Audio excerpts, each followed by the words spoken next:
குலதெய்வம் கண்டிப்பாக யார் ரூபத்திலேயாவது அவங்களுக்கு தெரிய வரும். அது மட்டும் நம்பவே நம்பாது. அது ஒரு சூட்சமம் இருக்குது. அது சூட்சமம் எப்படி இருந்தாலும் வந்துடும். 7 தலைமுறைக்குள்ளே வரும். 6 தலைமுறைக்கே குலதெய்வம் தெரியாதவங்களுக்கு 7வது தலைமுறைக்கு தெரியும்.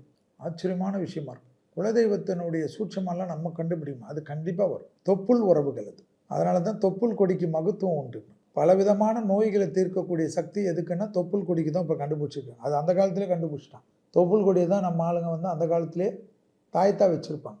எத்தனை ஆண்டு காலத்துக்கு முன்னாடியே கண்டுபிடிச்சிட்டான். ஆனால் இப்போ லைஃப் செல்லுன்னு அதை கண்டுபிடிக்கும். ஸோ நீங்கள் வந்து ஞாபகம் வச்சுக்கோங்க, என்னை பொறுத்தவரைக்கும் குலதெய்வம் தெரியலன்னு வருத்தமே படாது. உங்களுக்கு நீங்கள் யாராவது ஒரு குலதெய்வமாக கும்பிட்டாலும் அது இல்லை என்றாலும் ஒரிஜினல் குலதெய்வத்தை உங்களை தேடி கொண்டு போய் நிற்க வச்சிடும். அது எப்படியாவது கண்டிப்பாக.